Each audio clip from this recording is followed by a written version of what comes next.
Alors, pour faire une vidéo, je peux le faire directement depuis Canva. Donc pour cela, je vais sélectionner la partie vidéo. Là, ce que Canva me montre, ce sont des vidéos avec un design préétabli que je vais pouvoir réutiliser pour ma communication. Alors là, je vais sélectionner une vidéo YouTube avec un design classique. Ou bien, je peux choisir de sélectionner un modèle déjà préétabli. Là, je vais sélectionner cette vidéo, admettons.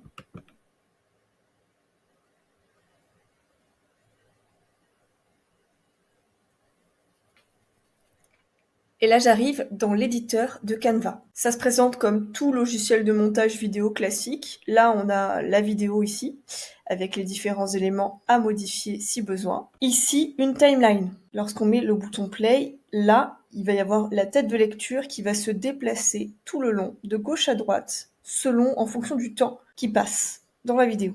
Donc ça se présente de cette façon-là. Chaque séquence vidéo est prédécoupée et lorsque vous allez déplacer la tête de lecture, vous allez vous rendre compte que ici, il y a une certaine séquence vidéo avec un fond, un décor, une certaine image.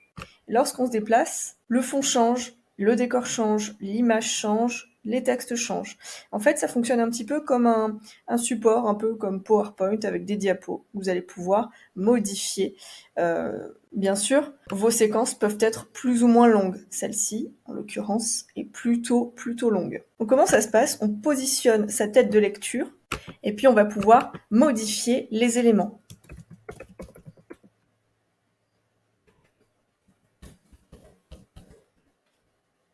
Là, le texte ne passe pas, je vais pouvoir l'agrandir et même le déplacer. Ici, finalement, ça ne me convient pas, je vais pouvoir modifier l'image.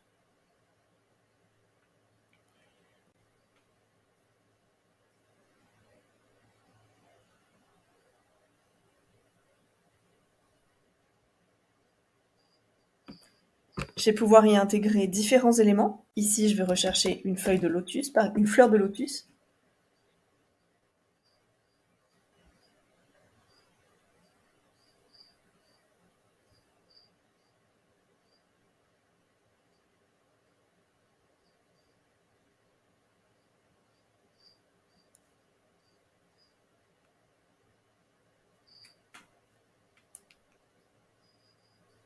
Et je vais pouvoir sélectionner la fleur de lotus qui me convient le mieux. Sachant que les contenus avec une petite couronne sur le côté sont des contenus professionnels. Ce qui veut dire que Canva vous demandera de payer une certaine souscription pour pouvoir bénéficier de ces contenus en mode premium. Je vais me contenter de cette jolie fleur de lotus et je vais pouvoir la positionner comme je l'entends sur mon visuel. Je vais même la mettre à la place de l'ancienne. Et voilà. Là, pareil, si j'ai envie de modifier cette photo-là, pour mettre plutôt une photo de ma collection. Ce que je vais faire, c'est que je vais importer mon image. Importer des fichiers. Et là, je vais chercher une image que j'ai en ma possession.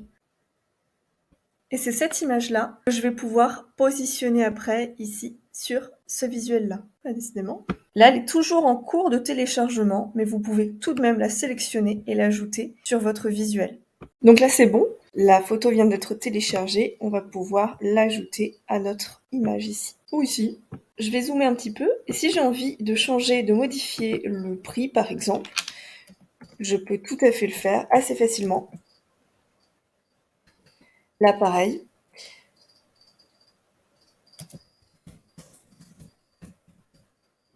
Gants de boxe. Et là, je vois que ça passe pas. Je peux très bien diminuer la taille de la police. Donc là, c'est le cas où j'ai importé une image. Mais je peux très bien importer aussi des vidéos. Là, j'en sélectionne une. La Canva va pouvoir télécharger ma vidéo. Ensuite, je la sélectionne et je la place. Je peux même la placer dans un des carrés.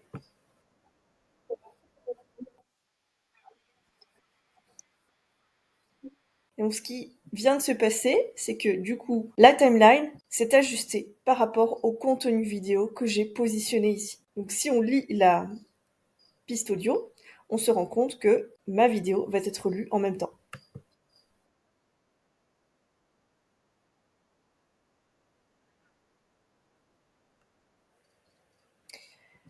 Donc là, c'est bon, ça me convient. Mais je trouve ça un petit peu trop long. Donc, qu'est-ce que je vais faire? Je vais pouvoir couper la vidéo. Je positionne bien ma tête de lecture au bon endroit. Et ici, je fais un clic droit et là, je divise la page. Là, ça m'a permis d'avoir 2 séquences vidéo. Je peux tout à fait supprimer celle-ci. Clic droit, supprimer cette page. Alors, si vous êtes attentif, vous entendez une musique en fond.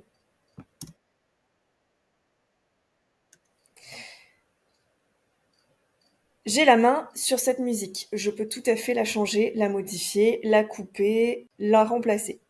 Donc là, il y a une petite ligne violette que vous voyez là, juste en dessous de ma piste vidéo. Là, c'est la piste vidéo. Et là, c'est la piste son, le petit trait violet. Donc, si je le sélectionne, il va y avoir le son là qui apparaît. Donc on peut très bien, pareil, faire un clic droit et diviser l'audio. On peut aussi faire un clic droit et modifier le volume sonore, faire en sorte que ce soit moins fort, par exemple.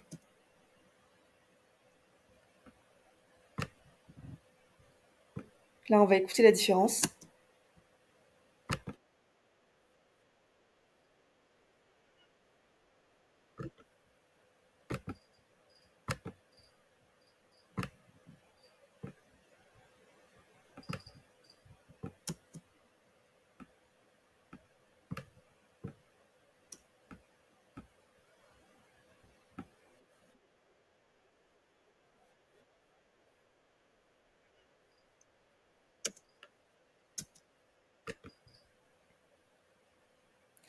On peut également ajouter des transitions entre les séquences vidéo.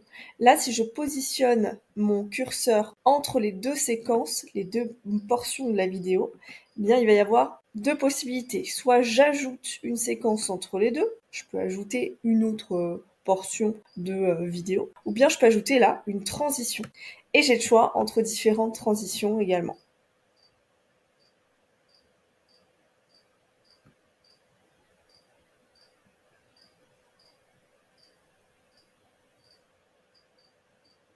Là, je peux en sélectionner une pour l'exemple. Du coup, ça se passera comme ça. Et voilà. Si j'ai envie d'ajouter une page, je peux aussi le faire par là, de ce côté ici. Je peux aussi ajouter donc une portion ici de vidéo, une séquence vidéo, en ajoutant une page entre 2 morceaux. Pour modifier le son, c'est très simple, vous allez pouvoir ajouter des audios ici. Je peux très bien importer ma propre musique, attention, vérifiez bien que celle-ci soit libre de droit. Et vous pourrez à nouveau l'ajouter par un système de drag and drop. Je récupère et je positionne ici. Il est possible de créer des animations notamment sur les photos, sur les textes. Si j'ai envie, je peux animer ce texte, Sail Up To. J'anime avec un petit fondu, par exemple. Je définis moi-même tout un tas de critères et puis je laisse. C'est bon, ça a été animé. Une fois que j'ai terminé mon montage vidéo, je n'ai plus qu'à le télécharger. Pour ce faire, vous cliquez sur le bouton partager en haut à droite, puis vous descendez et là vous allez pouvoir la télécharger. Vous n'avez plus qu'à cliquer sur le bouton télécharger ici et vous aurez votre vidéo de prête.